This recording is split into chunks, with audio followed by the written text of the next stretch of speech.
Hello, art teachers, art enthusiasts, and those who understand the importance of art and art education.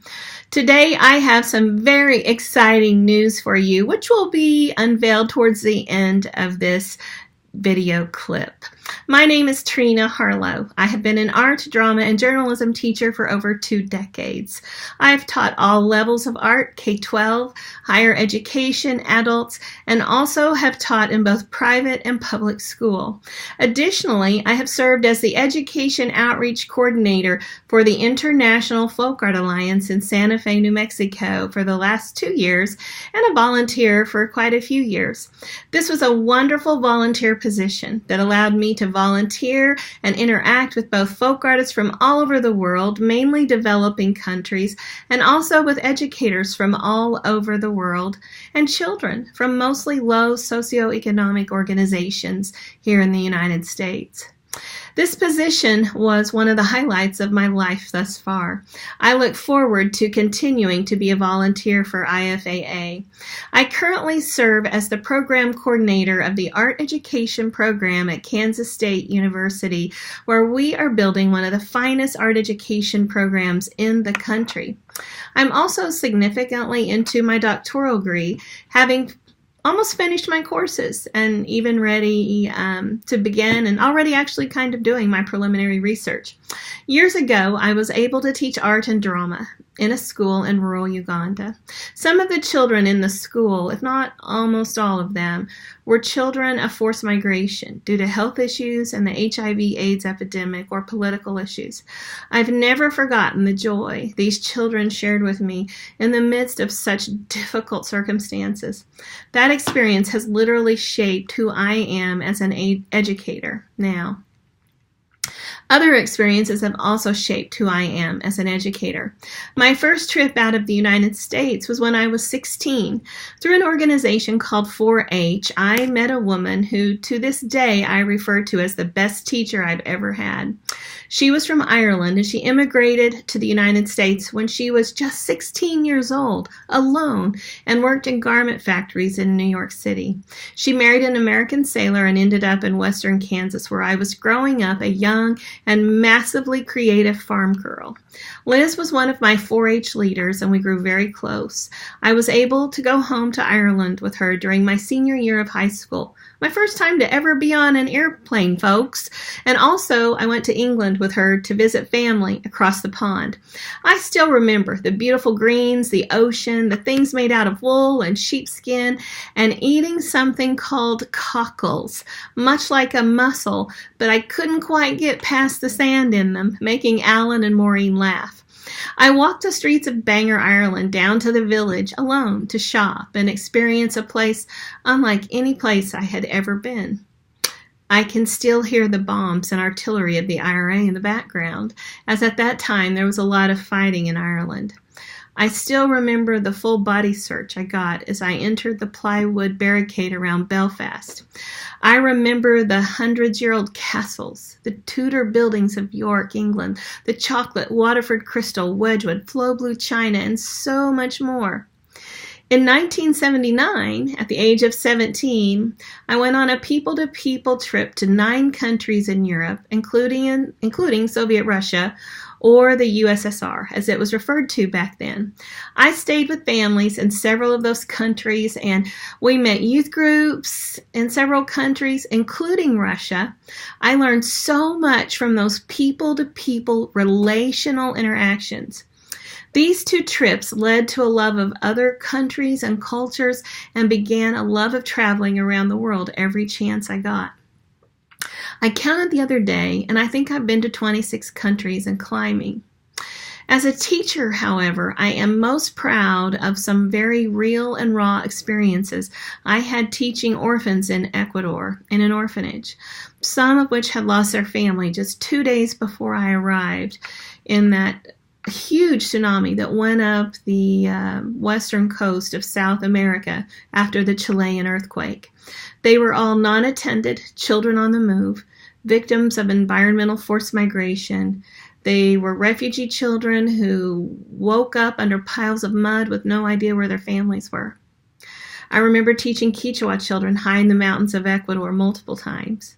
I remember the wool spinning and weaving, the bright colors, eating guinea pig, and playing with children. Thanks to my friend Cotty, this was such a meaningful experience. I also remember wiping the noses of children who lived near the volcanoes and all the ash, and concerned about the obvious respiratory issues they had from the ash.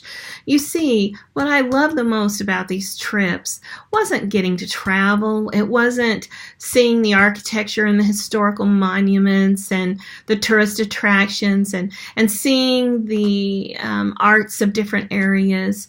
What I enjoyed the most from these trips were the people I met and stepping into their lives. I remember touring fine arts schools in Havana, Cuba with the National Art Education Association delegation. What a trip that was. Some of the teachers that went on the trip are still some of my best friends, and I'm still doing things with them. I remember the hour-long frenzied salsa of teenagers, the studio with beautiful paintings, but a young boy who pulled me aside and whispered to me that they never had paint.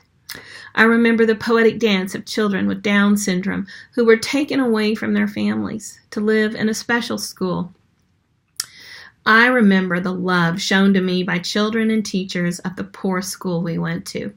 I remember the paper mache everywhere, the printmaking, the jewelry made out of the Russians' old silver, and so many things made from trash.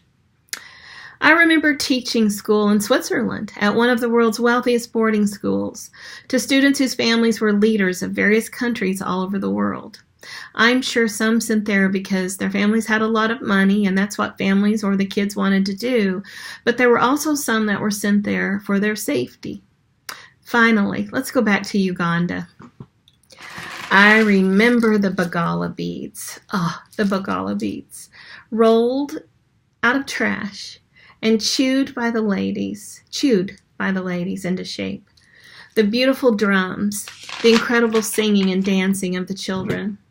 I remember how the 243 children I was teaching in one room with dirt floors, no glass on the windows, no school supplies of any kind, and I literally mean no school supplies.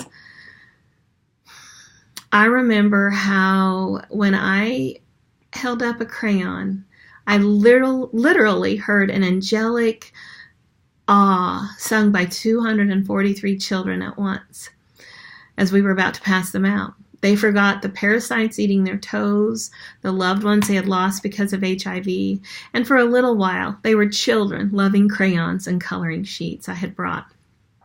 In another episode, I'll tell you my Ugandan crayon story because it changed my life. You see, in recent years, I've been in deep reflection about these experiences, and I also have been thinking about the time I have left on this earth.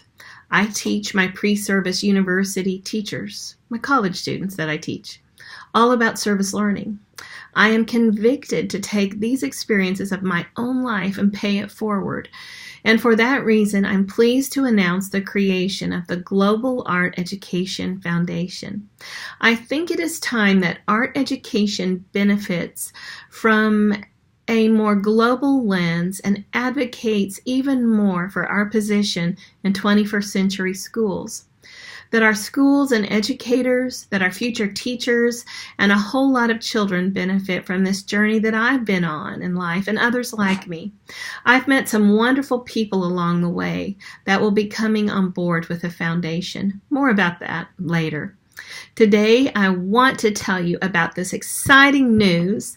Yes, this exciting news. I also want to tell you about the 4 main goals of the foundation.